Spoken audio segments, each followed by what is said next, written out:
नमस्कार दोस्तों, मैं धीरेन्द्र आपका अपने इस वीडियो में स्वागत करता हूं।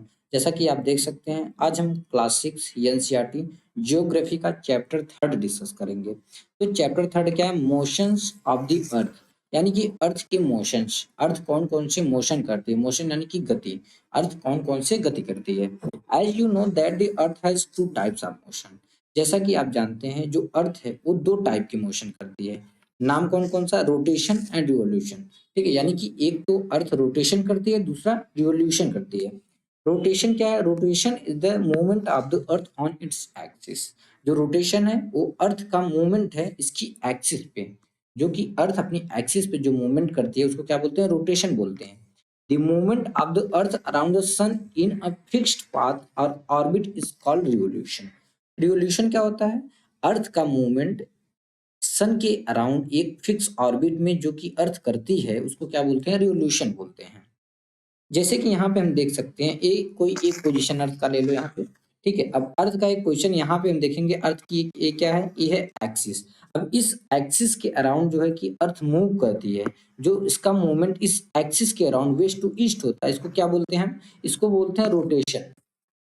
ठीक है, रोटेशन बोलते हैं। और दूसरा क्या होता है? दूसरा कौन सा मोशन होता है अर्थ का? दूसरा होता है रिवोल्यूशन। तो रिवोल्यूशन क्या होता है?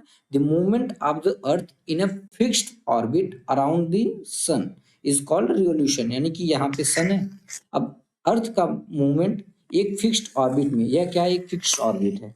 इस ऑर्बिट में जो अर्थ जो है मूवमेंट कर रही है सन के अराउंड, इसको हम क्या बोलते हैं दोस्तों? इसको बोलते हैं revolution. The axis of the earth, which is an imaginary line, makes an angle of 66 degree and half with its orbital plane। अब बात आती है कि इमेजिनरी लाइन क्या होती है। इमेजिनरी लाइन एक ऐसी लाइन होती है जो कि रियल में या एक्चुअल में एग्जिस्ट नहीं करती। ठीक है, यानी कि द एक्सिस ऑफ द अर्थ, जो अर्थ का एक्सिस क्या है? एक इमेजिनरी लाइन है। ये क्या है?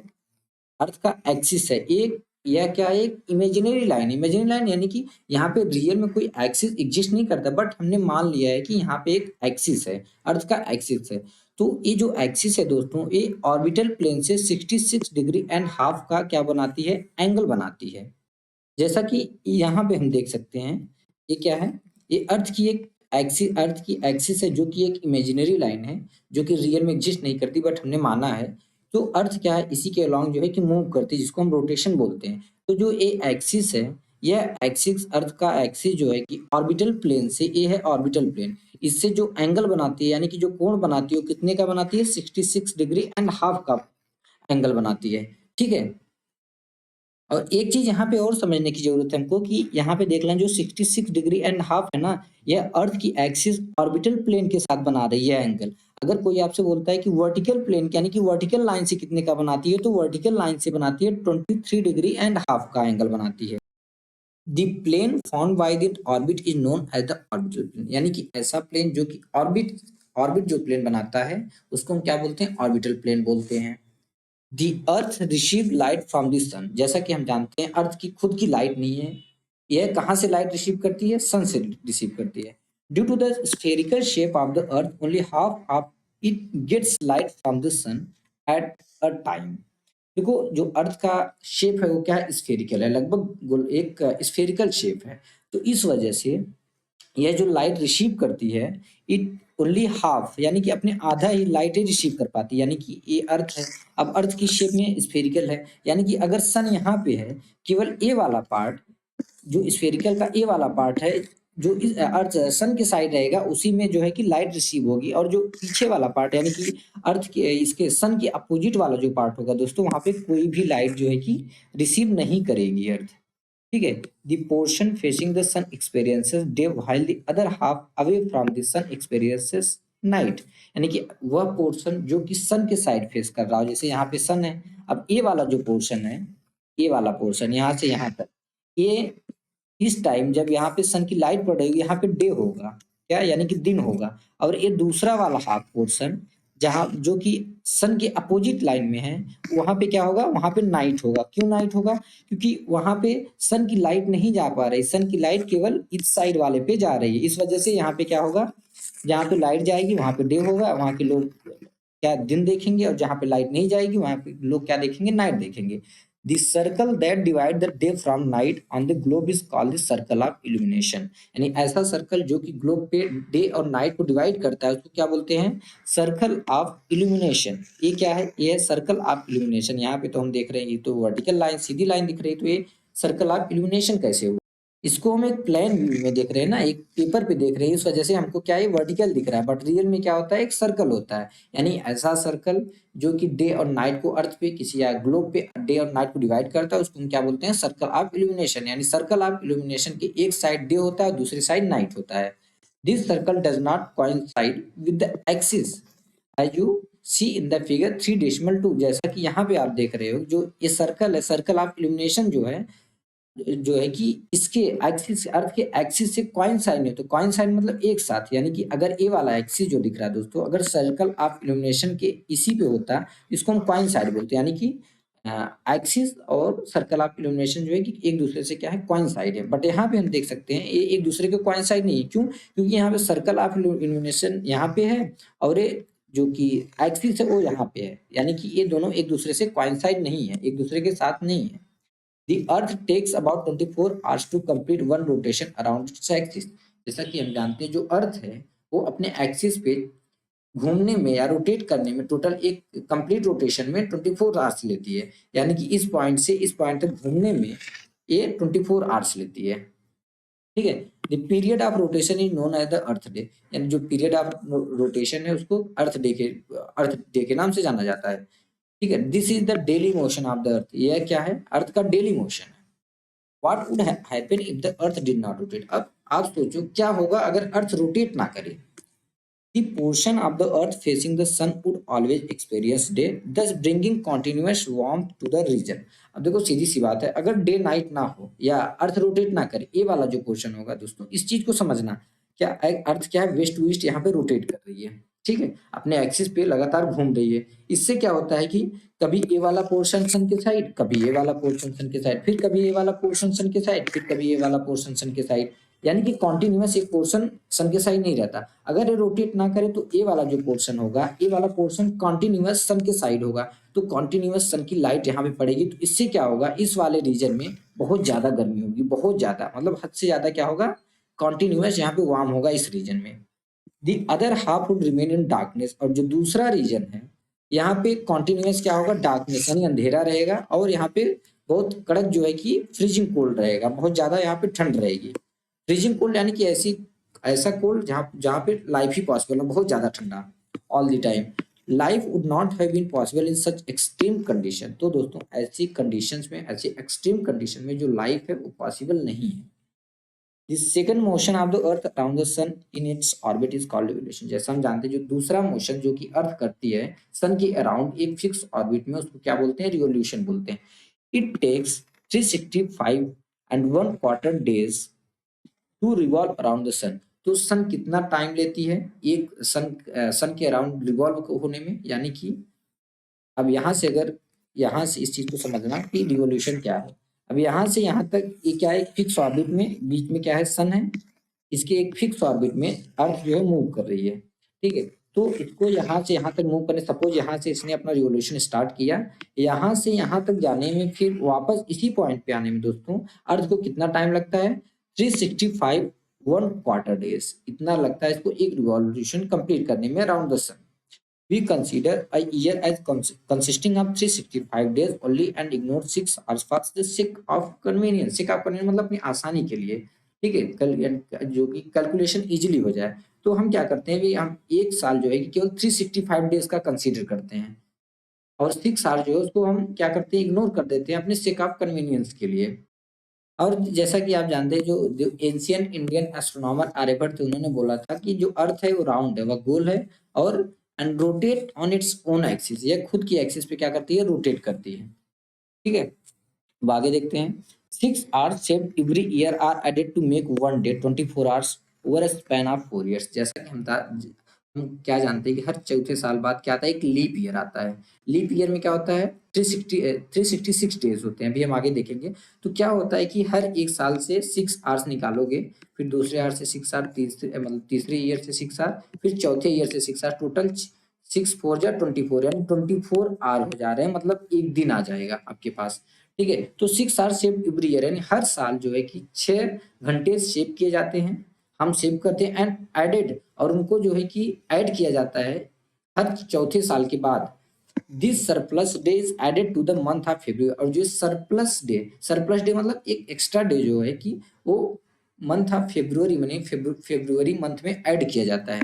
दस एवरी फोर्थ ईयर, यानी कि हर चौथा साल February is of 29 days instead of 28 days. जैसा कि हम जानते हैं फेब्रुअरी एक ऐसा मंथ जो कि हमेशा 28 डेज का रहता है, बट हर चौथा फेब्रुअरी मतलब हाँ एवरी फोर्थ ईयर जो फेब्रुअरी होता है दोस्तों, वो कितने दिन का होता है, वो 29 डेज का होता है। ये 29 डेज कहाँ से आए, पहले तो 28 था, जैसा कि हमने यहाँ पे देखा हर 4 साल से या हर फोर्थ 4 ईयर से क्या होता है, 6 घंटे 6 घंटे 6 घंटे हम क्या करते हैं, बचा सेव करते हैं, उसको ऐड कर देते हैं, और हर चौथे साल हम उसको ऐड करके मतलब जो 24 आवर्स आता है, यानी कि 1 डे जो आता है, वो सरप्लस को हम हर चौथे साल के फेब्रुअरी मंथ में ऐड कर देते हैं। ठीक है। Such a year with 366 days is called leap year. जो ऐसा साल जिसमें कि 366 दिन होते हैं, उसको क्या बोलते हैं, लीप ईयर बोलते हैं। ठीक है। From the figure 3.3, it is clear that the Earth is going around the Sun in an elliptical orbit। जैसा कि फिगर 3.3 में हम देख सकते हैं, जो अर्थ है वो एक इलेप्टिकल ऑर्बिट में, यानी कि एक अंडाकार, इलेप्टिकल मतलब एक, यहाँ से देखेंगे अंडाकार आकृति है ना, इलेप्टिकल शेप दिख रहा है। तो अर्थ जो है एक इलेप्टिकल शेप में क्या करती है, घूमती है, यानी कि चक्कर लगाती है सन का। ठीक है।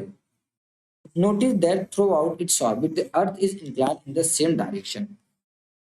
और आपको नोटिस करना है कि जो अर्थ है यहाँ पे, the earth is inclined in same direction. जो अर्थ है वो सेम डायरेक्शन में इंक्लाइंड है, यानी कि अब यहाँ पे क्या है, अब समझना, अगर कोई एक वर्टिकल लाइन है, ये वर्टिकल लाइन है, इंक्लाइन क्या होता है, इंक्लिनेशन होता है मतलब किसी एक साइड झुका होना, यानी कि ये लाइन क्या है, अभी वर्टिकल है, किसी के साइड अगर सपोज ये लाइन, ये सीधी लाइन है, ये किसी के साइड झुकी नहीं, किसी के साइड भी, यानी ये हॉरिजॉन्टल मान लो। ठीक है। ये मान लो, इसको, इस चीज को आप मान लो कि ये इलेप्टिकल ऑर्बिट है। ठीक है। ये अर्थ की एक्सिस है। अब इस डायग्राम में आपको दिखेगा ये वाली लाइन अगर जरा सा भी ऐसे हो जाती है, ठीक है, ये किस साइड में, इस साइड में झुकी है, इस साइड में इंक्लाइन है, तो अर्थ का एक्सिस जो है देखो, इधर इस साइड इंक्लाइन है, इधर भी उसी साइड इंक्लाइन है, इधर भी उसी साइड इंक्लाइन है, इधर भी उसी साइड इंक्लाइन है, यानी कि इसका जो एंगल ऑफ इंक्लिनेशन है या डायरेक्शन है वो क्या है, सेम है। ठीक है। A year is usually divided into summer, winter, spring and autumn season। जैसा कि हम जानते हैं जो एक ईयर है यूजुअली किसमें डिवाइड है, एक समर, विंटर, स्प्रिंग और ऑटम सीजन में।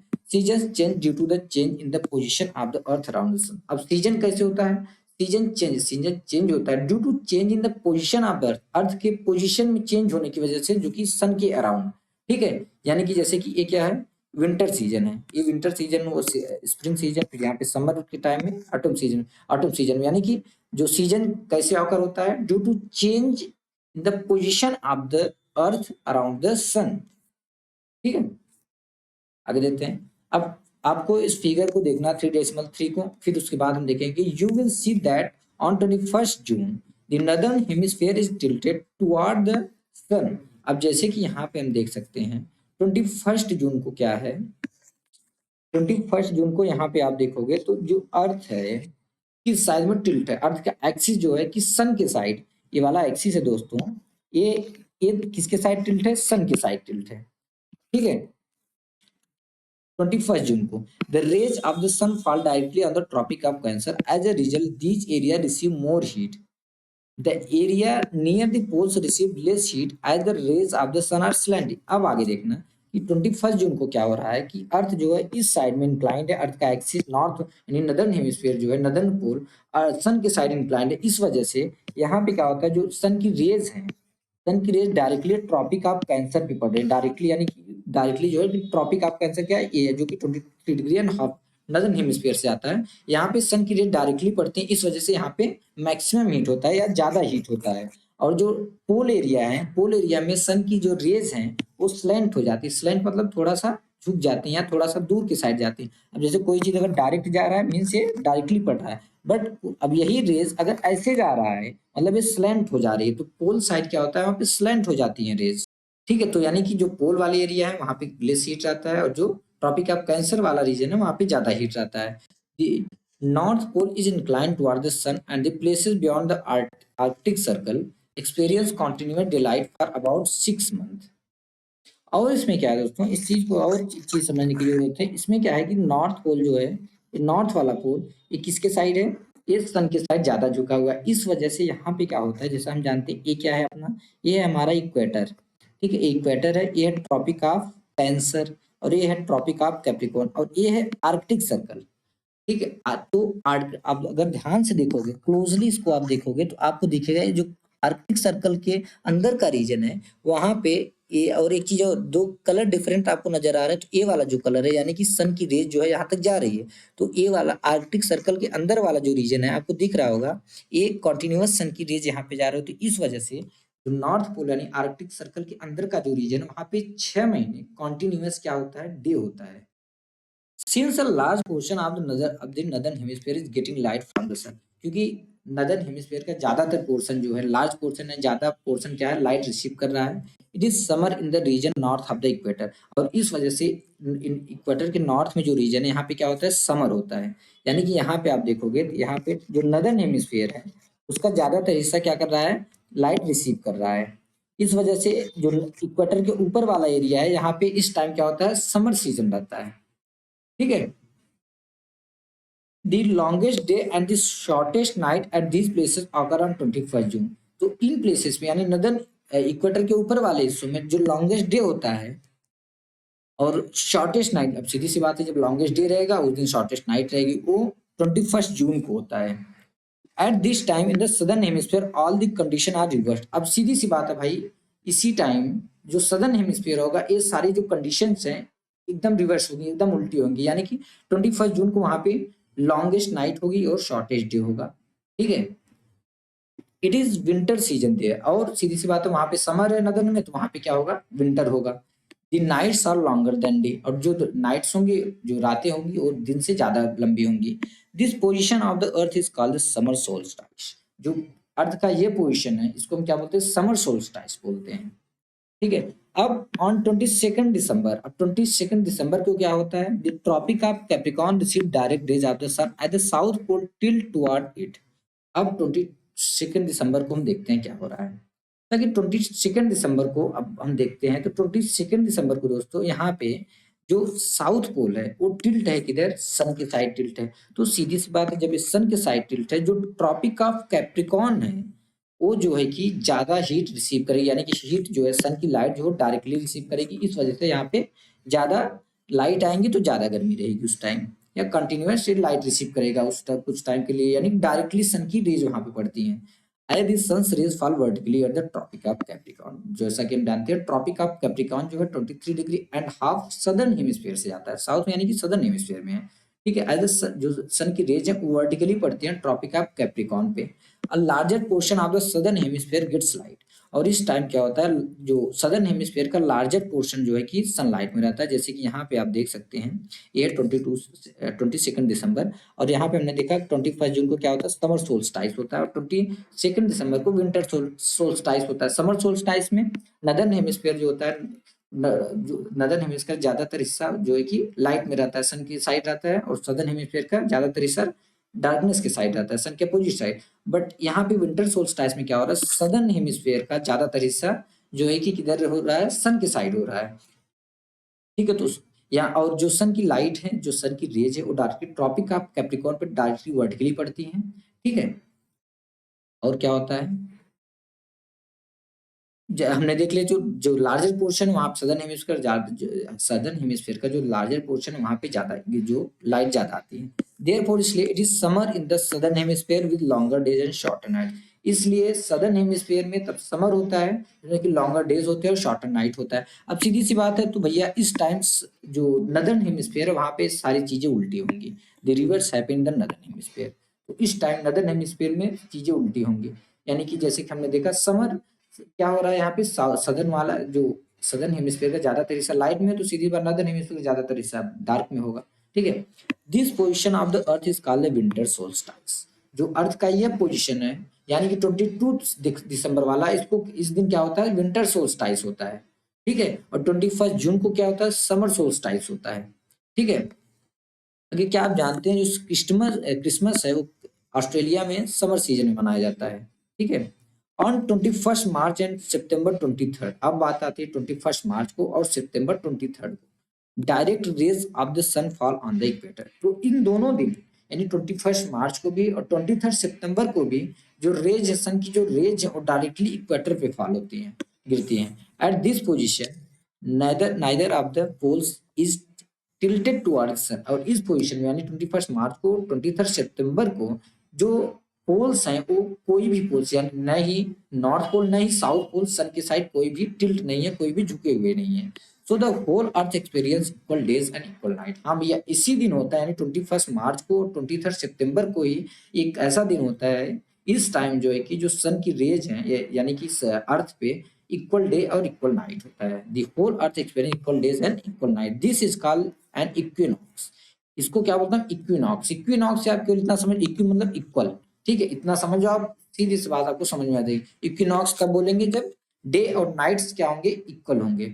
डे और नाइट्स कब इक्वल होंगे? 21 मार्च को 23 सितंबर को जब इक्विनॉक्स है। एक बोलते हैं स्प्रिंग इक्विनॉक्स, एक को बोलते हैं ऑटम इक्विनॉक्स। इसमें क्या होता है, जैसे यहाँ पे आप देख सकते हैं, इसमें कोई भी, अब इसमें यहाँ पे देखो कोई सन के साइड टिल्ट नहीं है, ये वाला नहीं ये टिल्ट है ना ही ये टिल्ट है, और इसमें भी देखेंगे नहीं ये टिल्ट है ना ही ये टिल्ट है, ठीक है। इस वजह से इसको क्या बोलते हैं? यहाँ पे इक्वल डे और नाइट्स होता है, इस वजह से इसको इक्विनॉक्स बोलते हैं। ऑन 23 सितंबर, अब 23 सितंबर को क्या होता है? It is autumn season in the northern hemisphere and spring season in the southern hemisphere.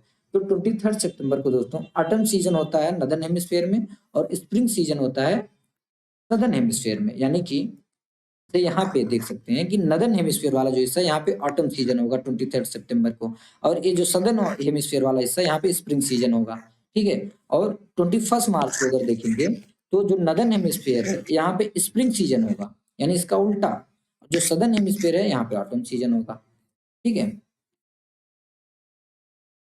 The opposite is the case on 21 मार्च। जैसा कि हमने देखा 21 मार्च को अलग होता है, when it is spring in the northern hemisphere, यानी नदर्न 21 मार्च को नदर्न हेमिस्फीयर में स्प्रिंग रहेगा and autumn in the southern hemisphere, और सदर्न हेमिस्फीयर में क्या रहेगा? उल्टा रहेगा इसका, यानी कि ठीक है। दस इसलिए इस प्रकार यू फाइंड, आपने पता लगा लिया that there are days and nights and changes in the season because of the rotation and revolution of the earth respectively. तो हमने क्या पता लगाया कि there are days and nights, days और नाइट्स होते हैं एंड चेंजेस, और चेंजेस सीजन में चेंजेस होते हैं किसकी वजह से? Because of rotation and revolution of the earth. यानी कि जो डे और नाइट चेंज होता है वो किस वजह से होता है? वो अर्थ की रोटेशन की वजह से होता है। और जो सीजन में चेंजेस होते हैं, जो सीजनल चेंजेस होते हैं, वो अर्थ के रिवोल्यूशन मोशन की वजह से होते हैं। यानी कि जैसे रिवोल्यूशन क्या है? अर्थ जैसे जो सीजन में चेंज कब होता है, यानी कि सीजन में जो चेंज आते हैं, कभी गर्मी आती है यानी समर आता है, विंटर आता है, ये किस वजह से आता है? जो अर्थ रिवॉल्व कर रही है सन के अराउंड, यानी कि कभी अर्थ का पोजीशन यहाँ पे है, कभी यहाँ पे है, यहाँ पे दूसरा सीजन आ जाएगा, यहाँ पे है तो यहाँ पे दूसरा सीजन, यहाँ पे रहेगा, यहाँ पे दूसरा सीजन। बट अब बात आती है डे और नाइट्स का। डे और नाइट्स का क्या होता है? क्योंकि अर्थ जो है अपनी एक्सिस के अराउंड दोस्तों क्या कर रही है? मूव कर रही है, रोटेट कर रही है। तो जो हिस्सा सन के साइड होगा यहाँ पे डे होगा, और जो हिस्सा सन के अपोजिट डायरेक्शन में होगा वहां पे नाइट होगा। अब क्योंकि ये कॉन्टिन्यूअस रोटेट कर रही है, इस वजह से कभी ए वाला हिस्सा सन के साइड होगा तो यहाँ पे डे रहेगा, जब ए वाला हिस्सा यानी ए वाला हिस्सा इधर आ जाएगा तो यहाँ पे क्या हो जाएगा? यहाँ पे डे हो जाएगा। यानी कि जहाँ पे नाइट था वो वहां पे डे हो जाएगा, फिर जहाँ पे डे था वहां पे नाइट हो जाएगा। यानी कि हमने देख लिया कि डे और नाइट्स किस वजह से हो रहे हैं? सन के रोटेशन की वजह से। और सीजनल चेंजेस क्यों हो रहे हैं? सन की रिवोल्यूशन की वजह से। तो फाइनली दोस्तों हमने ये चैप्टर कंप्लीट कर लिया और आशा करता हूँ कि आपको ये भी ये चैप्टर समझ में आ गया होगा। तो मिलते हैं नेक्स्ट वीडियो में।